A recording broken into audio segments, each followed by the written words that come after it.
Well, folks, it is time. The showdown for all of the marbles. The NFC East title is on the line. The Redskins face the Philadelphia Eagles in prime time in Philly itself. Can the Redskins break their trend of folding under the spotlight? Will Kirk Cousins rise up to the occasion and lead the team to victory? Why am I asking you? We'll discuss all that and more right here on the Hogsty.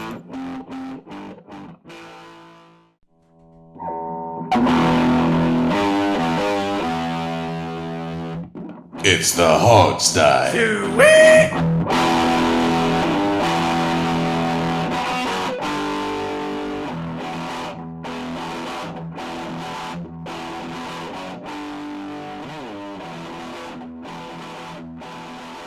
Well, welcome, guys. It is, who would have thunk it, really? But we're on the cusp of winning the NFC East. All we got to do is beat Philly. Mm-hmm. With me right now, This is Robbie, by the way. With me right now is Alex Zeese, our super producer. Hey, Robbie, I want to commend you on that kind of deep reference to Blazing Saddles. We don't really do nearly enough Blazing Saddles references on this show. You're welcome. And then, as usual, we have our Steve Thomas. It was a valid question, though, honestly. You know, why are they? Why were you asking them? They're supposed to be asking us these questions. Right.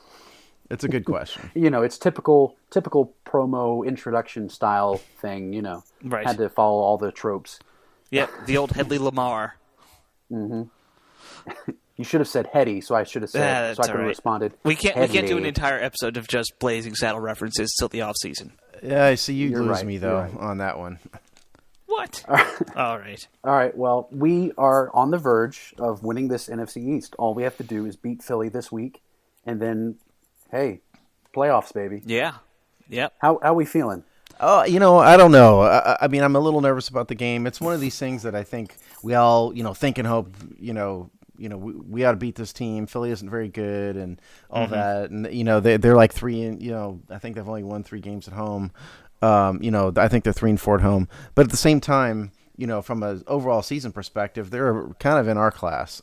And if you look at their numbers, their offensive statistics, Sam Bradford is a little bit less than Kirk Cousins in terms of his quarterback rating and whatnot. But basically, they're sort of us, except that recently, the Redskins have been remarkably consistent. Of course, that having been said, 2 weeks ago, the Eagles beat the Patriots. Right. So I really am struggling with what I want to happen versus what I think is going to happen, and I don't really know what I think is going to happen yet. I will by the time we get to our game predictions. Yeah. Well, I mean, I'm kind of in the same boat. Who knows what's going to happen? But at the same time, the Eagles, even though, they beat the Patriots, generally in the last few weeks, they've been on a downward spiral. They've been blown out, I think, 3 times in the last 5 games. And I mean, by 21 points or more, letting up 40 points or something I saw. That's a trend they've got going on. Well, I can tell you. You want to know? Yeah. If you know exactly what those are. Yeah, I do. I have it. They lost to the Cardinals last week. It was 40-17. They beat Buffalo 23-20. They beat the Patriots 35-28. And then they lost to the Lions 45-14, and then Tampa beat them 45-17. So they've had 3 40-point games in the past 5. Okay, it is 3 40-point games in the past 5. Yes. That's not a good trend for them, but that could be good for us. The only question is, can we take advantage? Well, I think we can all catch on to, at least from one player's perspective, how they're feeling going into this game. I mean, literally right after they got their asses kicked by the Cardinals, Michael Kendricks, quote, said this to the media: "If I know this team and I know myself and I know the guys in here, man, the Redskins got something coming to them, for real, and that's real shit." That's all I've got to say. Well, you know what? End quote. I mean, talk is cheap, man. I mean, especially after getting your ass kicked. Yeah, and they haven't practiced a bit. They haven't game planned at all. I think he was just mouthing off, and he's irritated that they lost. I don't put a lot of stock in that. I'm sorry. I'd be irritated too if I just gotten beaten down like they got. Oh, of course. But at the same time, it was a very weird quote to hear right after a game. Usually, you don't. People aren't talking about the next game that quickly, especially the losing team. And especially like that. That's the kind of thing you'd expect from a Seattle team or somebody who's going to make the Super Bowl, not a team that's hoping to break 500. Yeah, Right. I mean, of course, they've got a bunch of mouthy guys on that team. And they have a mouthy They coach. do. Yeah. Teams It take rolls on their downhill. coaches' personalities every once in a while. Sure do. Yeah. Before we jump right into like our offense and defensive talk, all that normal stuff, Steve, you got any injury updates or what's the injury situation for both teams? The injury update, first of all, where we are recording this on Tuesday, and the NFL's official injury updates from each team comes out on Wednesday. They're not required to disclose the formal injury list before Wednesday, so we don't have that list. But what we can do is review what we know, and I can tell you that going into last week. First of all, before we get into that, Andre Roberts has been placed on injured reserve. Right, so that's a sure thing. That's a sure thing. He's out, and we signed a tight end from the Buffalo Bills practice squad to fill his spot. The guys who Trenton Robinson also was IR'd, was he not? If I recall, Was he hired this week or was it last week? Maybe it was last week. It was last week. I Yeah. Yeah. We have a couple guys who are sort of beat up, from last week. Culliver has a shoulder and a knee that was going into last week. Goldston has a bunch of issues. Right. Josh Laribas got hurt in the game. We think he's going to be day to day, but again, there's been no official update. Who else did we have? Morgan Moses got hurt. Sprain. Knee, right? I think it's his knee. It's a leg injury. I remember that. Yeah, it's a lower extremity issue, and he was out for a significant portion of the game, but then he came back in, so you have to think he's probably going to be okay. So that's kind of where we are, generally speaking, injury wise. It doesn't look like we're going to have, with the exception of Culliver. Culliver's been had issues for a while. He may be our biggest problem in terms of people who are going to noticeably contribute, because Andre Roberts hasn't contributed in a while. And if Laribas is our starting center, if he can come back and he really is day to day, except for Culliver, we may be more or less okay injury wise. That's just a guess. The Roberts thing, it's so telling that as bad as we've seen the punt and kick return duties handled at times, he still hasn't gotten back on the field in that role even. So, but he has been hurt. Yeah, I guess so. But still, but listen, it's no I told big you guys loss at this point. I told you guys last week our kickoff return is not the problem. We're actually in the top 5 now. Since we are, where are we in kickoffs this week? I think you said top. Hold on. We're 10 just now. sent me the thing. Yeah, that was last week though. After this week, we average 25.1 yards per return. We're 10th, but the punt returns, it's just abysmal. It's just at this point it's embarrassing. We're averaging 4.9 yards per punt return. We're 31st in the league. Right. I don't know what Jamison Crowder's still doing out there doing it. It's just crazy. No one else Rashad can. Ross, last I saw, was ranked 4th in kick return yards. Yeah, believe it or not. Now, Alex, what you were saying before, about how we frequently get stopped on the, on the 15, it may be true, but remember how they measure, if for those fans who don't know this, how they measure kickoffs is how deep the ball is taken in the end zone. Yeah, and I you understand get credit for that. I don't know if the fans do though, so it's not. Okay. Yeah. It's not that. The 25-yard kickoff return means we end up on the 25. They may take it 7 yards deep in the end zone and end up on, the 18. Which has happened to us many times. That's what happens to us a lot because we, for some reason, think we should take the ball out when we're 9 yards deep in the end zone. Now, in terms of the Eagles injuries update, the only one we know that may be an issue somewhat is we have heard that an important defender. Actually, I have 2 names. I found another one for you. Okay, so we have Bernie Logan, who is a defensive lineman for the Eagles. Some of the Eagles fans that I know, who I'm friends with on Facebook and stuff, have said he's probably their second best lineman after Cox. And his numbers don't wow us. Steve went through his numbers when we were talking before the show, and it's nothing to write home about. But 39 still, tackles, for a defensive tackle, it's not too bad. honestly. It's not too bad. It's not. Yeah. Yeah, but nonetheless, And then they have Byron Maxwell that got hurt last against. right. The, he could be out as well. Cardinals That's a big didn't he? one because if Yeah. he's out, and I think their other starting corner's going to be out as well, they So they're will going to be without their top 3 corners. Huh? Yeah, you know what? They're pressing into service. EJ Biggers and some guy who was on the Bills practice squad after he got kicked out of Philly a year before. I can't remember his name, but I'm not too upset about Byron they're Maxwell scraping being the in the bottom game. of the barrel. Yeah.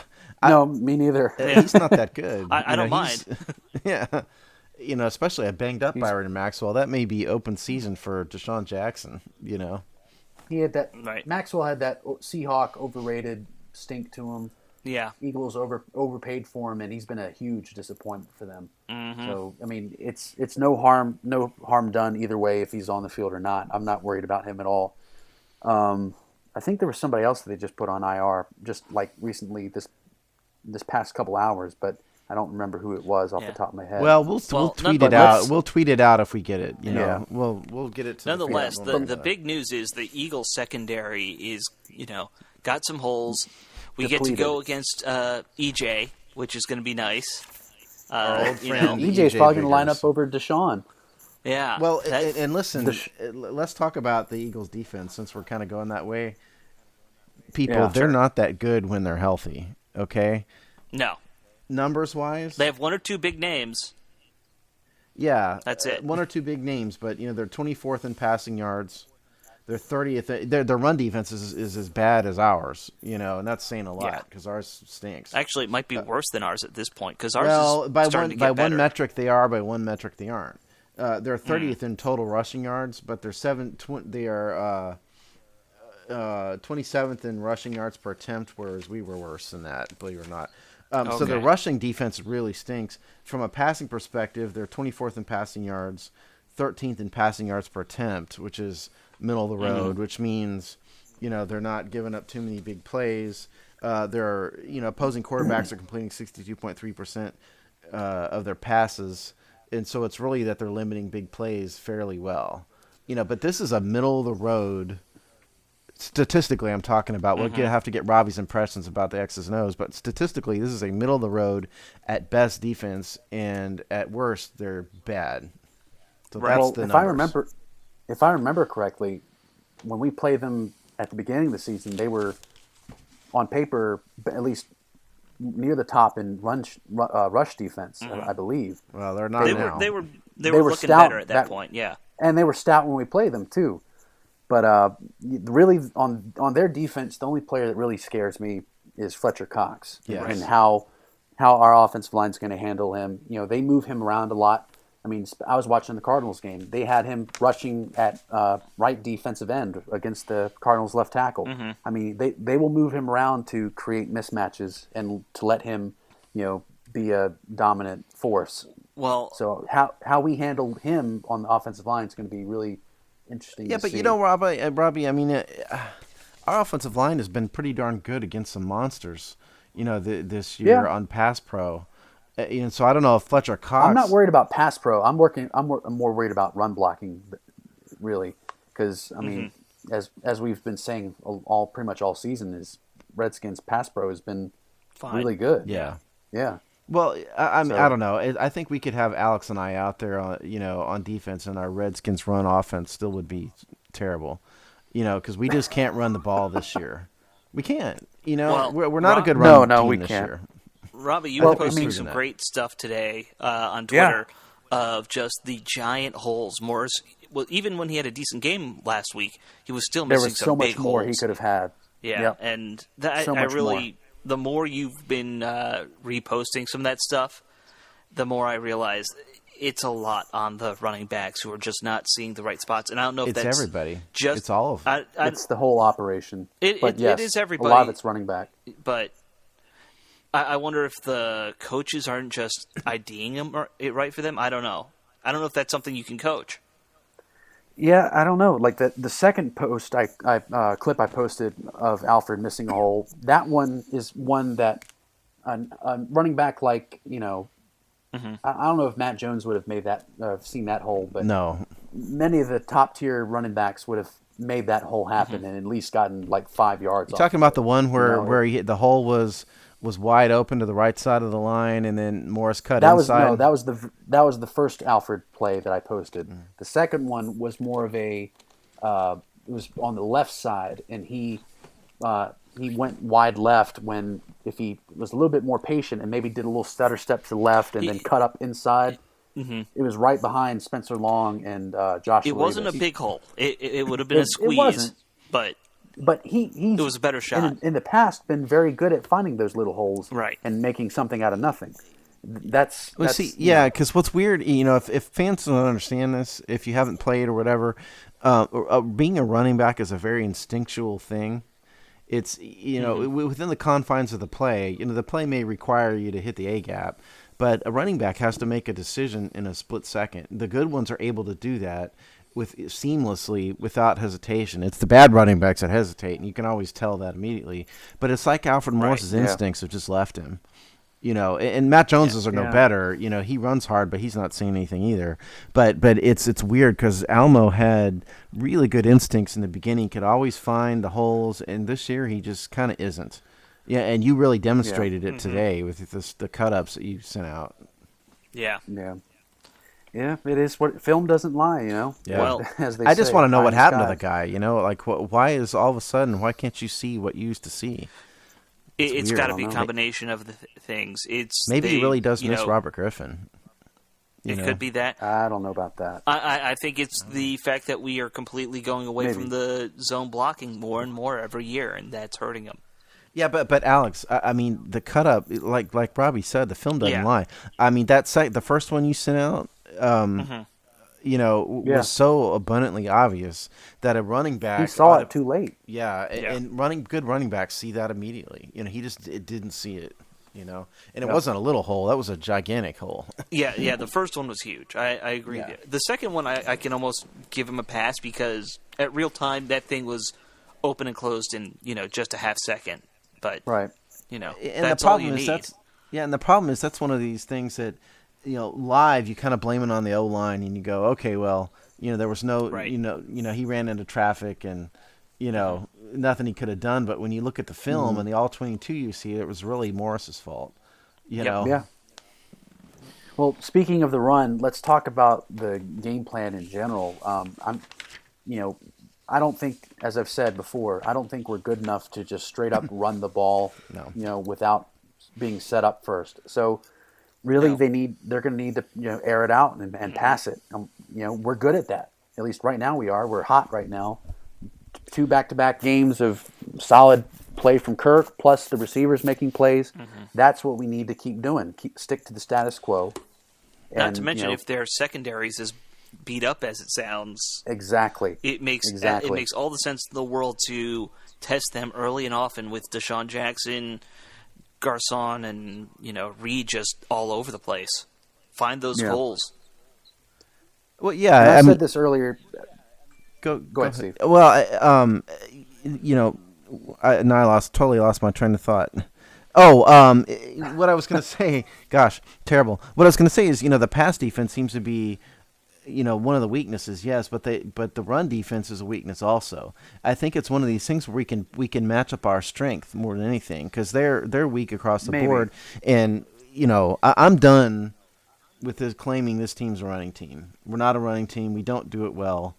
It's not to say we should just give up on it and run the Patriots offense or anything, but I think for now at least, like you said, we need to pick our spots with the run game and set it up with the pass more so than the other way around because it's just not working.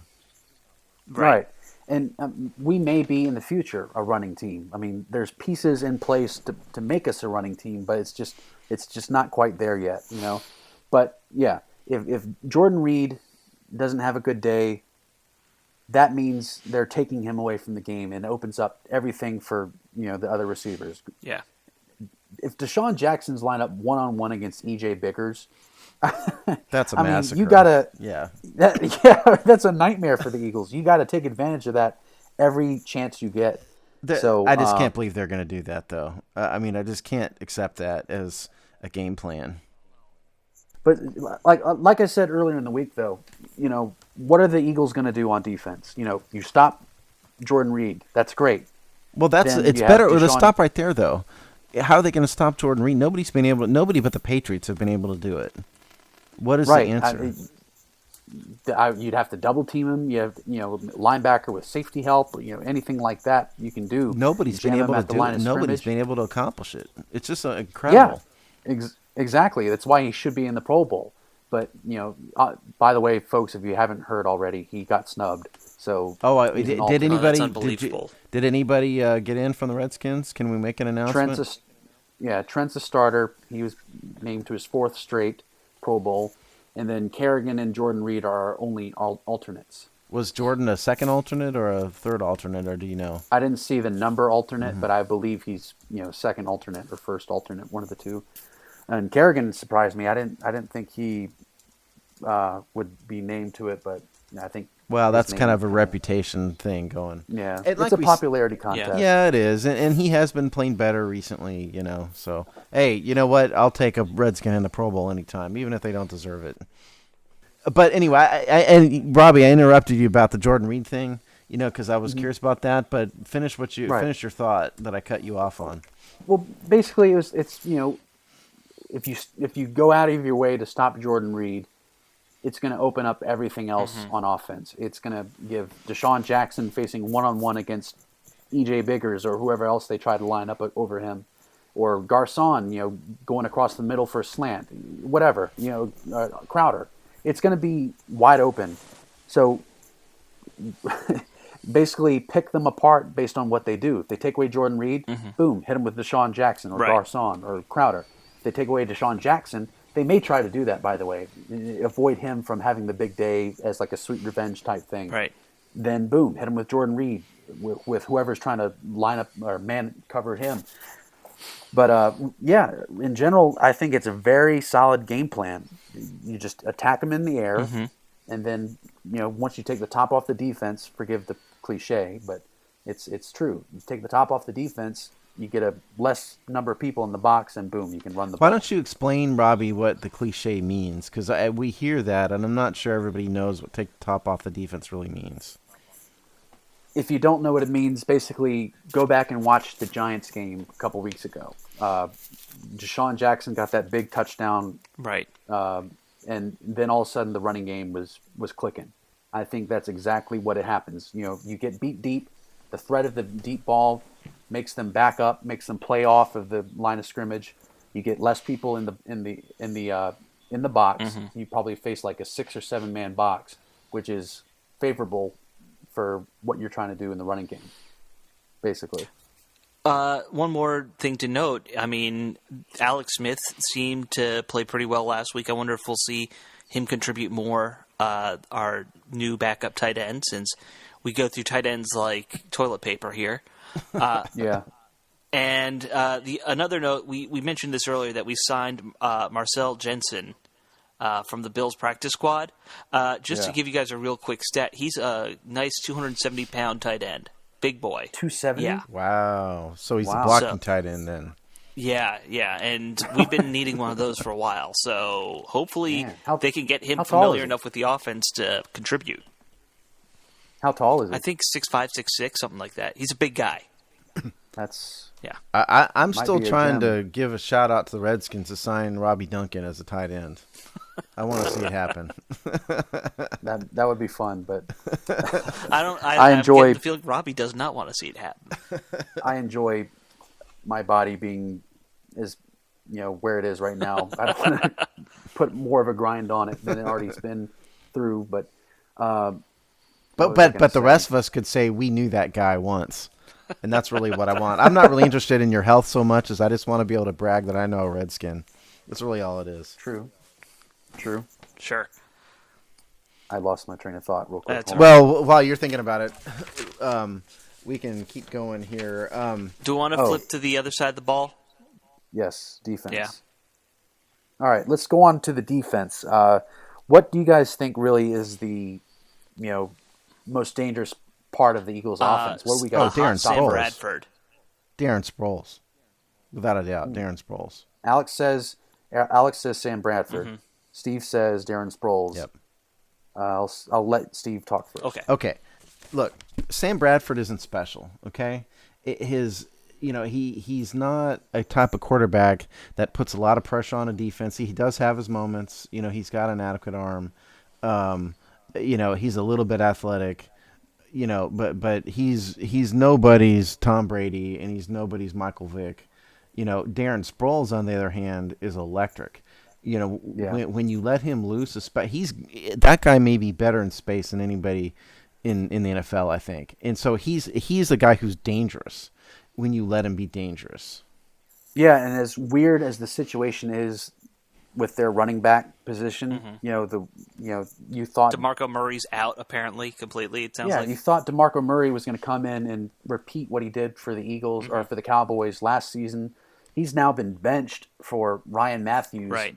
And Matthews isn't a world beater in just himself, a guy. And he's also he's just a guy, and he's very injury prone as well. He's averaging 5.3 yards per carry though, Matthews. Yeah, but he's not a back that scares me, really. And then Darren Sproles, he's really been the only saving grace. I mean, he's that big play threat. Right. You use him in any kind of fashion you want. Quick screen passes, tosses, reverses, whatever. He's their big playmaker. And I would argue he's actually better, on a screen pass or on a flat pass than he may be just lining up in the I formation in the backfield, just because of the nature of his game and how elusive he is. If you can get him out in space, he's better. He's had 45 receptions, this year. Yeah. So no question. He can be a real threat, and I mean, I feel like the Eagles have had that kind of back for 15 years now. We went from Brian Westbrook to LaShawn McCoy to Darren Sproles. I mean, I'm kind of sick of it at this point. We always seem to see an Eagles team with a receiver playing running back, which drives me nuts. But here's why I'm saying it's going to be Bradford that worries me more. When he is on, and like he was in the first part of the game last night, 2 nights ago? 2 nights ago. Yeah. And he was throwing darts all over the place. He was hitting guys all over the field, couldn't miss. And that's what scares me, is he got into a rhythm early on, and the Cardinals are good enough to get him out. I worry we're not going to be able to, get the pressure on him to get him out of that rhythm. You want to hear Bradford's numbers? Oh, go ahead, Robbie. Yeah, go ahead. Okay, here's the numbers. No. He has 3,025 yards on the year, 63.7% completion percentage, 83.8 quarterback rating, 16 touchdowns, and here's where he fails. He's got 13 interceptions. Right. It's not the worst thing in the world. It's not the worst thing in the world, but it's a fairly high number. So he has the ability to turn it over. Right. But the thing, I think what you're saying, Alex, is the 83.8 quarterback rating is born out of him having a 20 in one half and then 150 in another half, and he's kind of hot and cold, which is the entire Philadelphia Eagles team, by the way, runs hot and cold. Right. He's going to be dangerous if his jersey is clean. We are gonna have to get a lot of pressure on him. One, because he is very injury prone. If you get a big hit on him, anything can happen. Right. That if he starts bulging a little, that, and then he's going to break. You guys should have seen Alex's eye bulging. We were on radio, right, Alex? Yeah. They can't see you. We got the visual though. But the second part is because once he's pressured, he makes mistakes. He's not the best guy at making things happen on the fly. He's not he doesn't improvise very well. So if you can get him off rhythm, get some hits on him, make him a little panicky and scared and worried about getting hit and sacked, then I think we're going to be in a good position. But basically, YouTube nailed it, because I think exactly that those two are the most dangerous. Sure. I mean, the receivers to me are Jags. Yes. Nelson Aguilar is a fast, speedy guy, but he's not a world beater. I mean, Jordan Matthews he's sure-handed guy, but he's not a world beater either. Yeah. You just got to get pressure on Sam Bradford and then keep an eye on Darren Sproles. Well, I'm going to shake my magic 8-ball.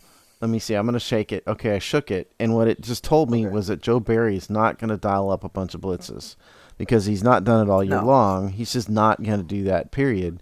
And so this is going to be yet another game, which is going to be game number 15 now, where we're going to have to rely on our front three or front four, depending on what set we're in, Right. to get pressure on the quarterback. So, Robbie, tell us about the Eagles' offensive line. They're very talented. I mean, Jason Peters has been one of the best left tackles in the NFL for a long time now. He just made the Pro Bowl. By the way, 3 left tackles out of the NFC East made the Pro Bowl. Yeah. So That's kind of telling Smith, about the who NFC is it? East. Smith, Peters, and Williams. Smith, Peters, and Williams, yeah. But anyway, they're very talented. They're a little old. You get Lane Johnson on the right side, who's not old. He's like a third-year vet, but he's pretty talented too. He's a quick, athletic lineman. And then, the interior is pretty solid as well. I mean, they protect Sam Bradford most of the time. Yeah. So, and Sam Bradford, he's not one to take a long time and throw. He's a quick release, quick throw kind of guy too. So I know Joe Barry doesn't blitz that often, but you might have to dial in a blitz every now and then just He's to not going to do it, Robbie. try to get a free run at him. He's not going to do it.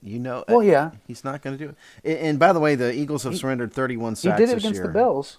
A little He bit. brought a couple blitzes against the Yeah, Bills. you're right. Yeah, he did a little against the Bills. He did a little against the Bears too. I think he likes to sneak it in every now and then. It's not obviously Yeah. he doesn't. Well, we like went to. from one I extreme mean- to the other. We went from Jim Haslett, who doesn't, never saw a blitz he doesn't like, to Joe Barry, who doesn't like Cover to zero. use it. Yeah, cover zero every time. Our base defense but covers to zero. be fair, every Jim Haslett blitz was about the exact same. It was always the same 5 guys rushing. So It was kind of a know, 4-3 defense, kind of wasted on Jim Haslett because he never bothered to disguise the blitzes at all, which is the advantage No. of the 4-3. yeah. But what I was saying is that the Eagles have actually given up 31 sacks, which is 15th in the NFL. So they're kind of middle of the road in terms of the raw statistical data. I trust what you're saying, Right. Robbie, in that they protect Sam Bradford well, but statistically they're kind of middle of the road, and by that measure, for whatever it's worth. Yeah. Yeah, I mean it's all like with Kirk's been getting sacked recently. Some of it's Yeah. been on him. Some of it's been on the offensive line. I haven't really watched much of their film to really say how much of it's been on their fault or on Sam Bradford or Mark Sanchez since he's played a couple. Right. But they're still very talented and may not be doing as well as they have been, but they still get the job done most of the time. I'm kind of curious about what the Eagles' game plan is going to be on offense. It's because Chip Kelly's been just a nutcase this year. What do you think, Robbie? What would you do to us if you were the Eagles? I would run the ball. I would attack them with Darren Sproles. I would do all kinds of crazy things with them. I mean, this is to quote Waterboy, last game of the season, can't hold anything back now. I mean, yeah, it's obviously not the last game of the season, but this is the NFC East title on the line. Right. So I think he's going to try to get really creative with Darren Sproles, and then he'll. I think he's anticipating that we'll man up against his receivers, so he'll do like some double moves with the receivers and quick slants, stuff like that, just to keep to get the ball out of Sam Bradford's hands and move the ball downfield quickly. Now, one thing I noticed when I was putting Steve's write-up into web form was that the Eagles still are the last place team when it comes to time possession. Now, I know that's Yes. still part of Kelly's design, but Right. I kind of feel like that's going to help us Well, out in the end because, what's our strong point? It's our offense. let me Right. correct you. Let me And- correct you though, Alex. It's Kelly's Go ahead. design is not to not possess the ball. The design of Kelly's offense is to have a Score quick quick. tempo and score quickly Right. and have little time between the plays. He actually does want to have a ball control offense. He's a running at heart. It's Right. a running offense. They're just No, I not understand doing a that. very good job. I meant, but because of the design he has, where it's the up tempo all the time, they seem to have 25 minutes of time possession on average, which is 25, 41, which is 32nd in the NFL. right. Last. So Wow. yeah, I mean, like I've said when we played in our preview before the first Eagles game, the quick tempo, no huddle offense is good and all if the offense is clicking and scores quick. But once you are off schedule and ended up going 3 and out so quickly, boom, the defense is back out on field, and they hardly had any time to rest. So if it's not clicking, you're putting your defense in a bad spot. I mean, they're going to be winded and gassed all game, and that helps us. So if we can, shut them down and get them to some quick 3 and outs, I think our offense is going to be in a very good spot. And their Eagles defense is going to be very tired. And that also may be why they've had 40-plus points hung on them 3 times in the past 5 games. It's exactly why. I mean, you can't expect the defense to, play like they're, very fresh and ready to attack when they're, hands on their hips and heavy breathing, trying to recover after, a quick little, 2-second break before the offense gave it back to them again. And by the way, this is another demon game for us. This is a primetime, nighttime, under the lights primetime game. And we all know the history of the Redskins in recent years in that regard, which is, no bueno. Yeah, and on top of that, we're going up to Philadelphia. It's on the road. So there are factors working against us in that regard. Well, yeah, and the past 2 weeks has been about breaking trends. I mean, we beat Buffalo on the road.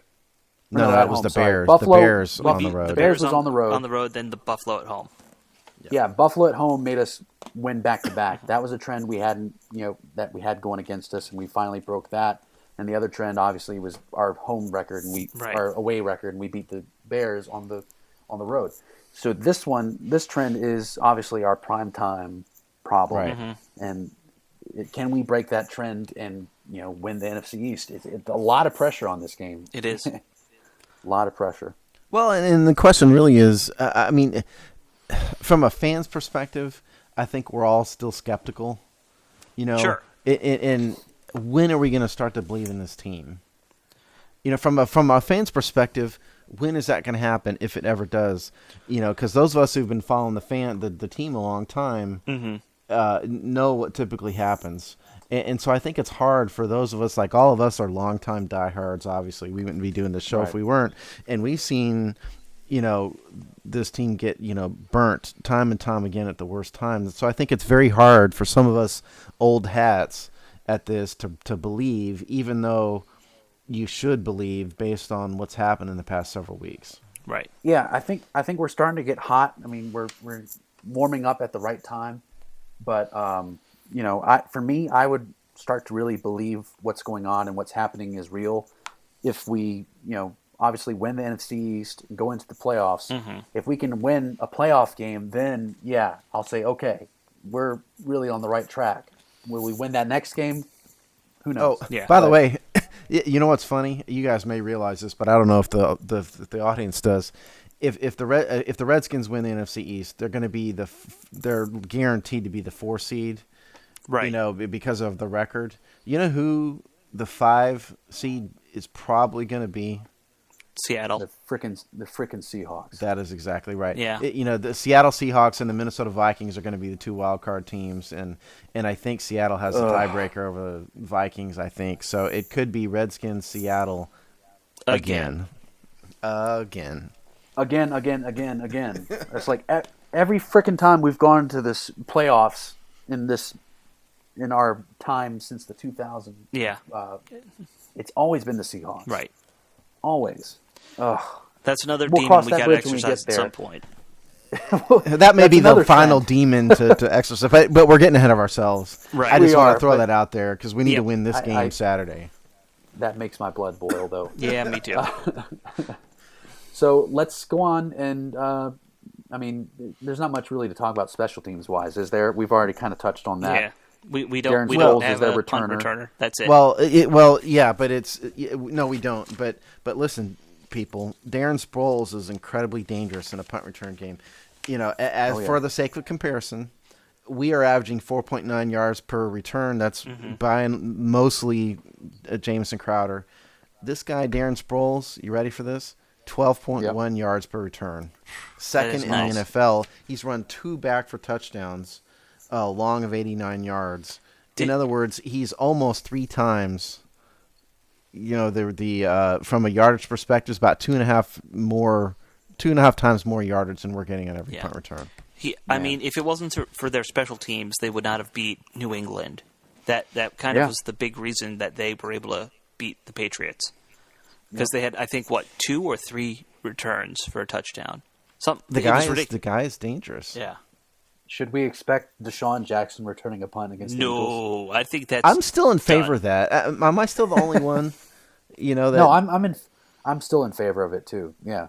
You got to save it. Bad mistake. You youngins are probably too young to remember this, but there's a famous Darrell Green play in the playoffs. Versus the Bears, where he broke his ribs. That was 88, I believe. Mm-hmm. And Darrell Green didn't used to return punts, but once in a blue moon, it was only when it was really, really necessary. In that game, at that time, it was really necessary. So Joe Gibbs threw Darrell Green out there. That's what the Deshaun Jackson thing is.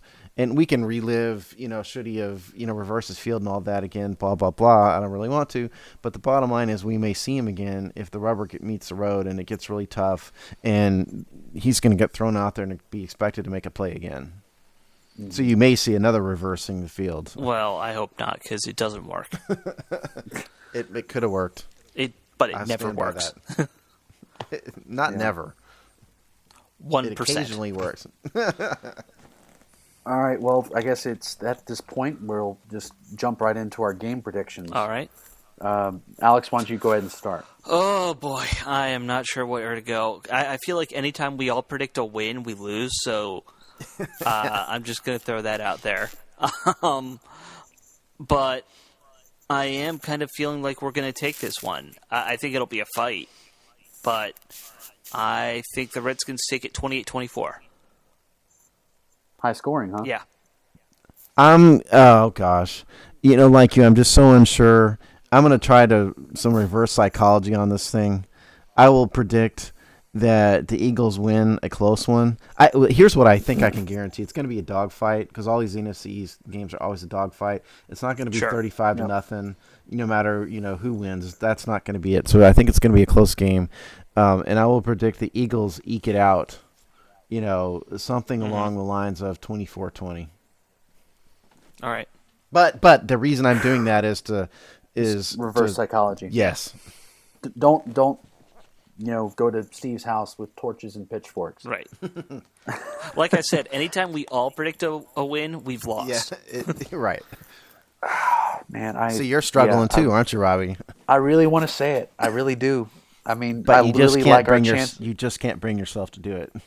I really like our chances. I mean, they're without their top 3 corners. Potentially, who the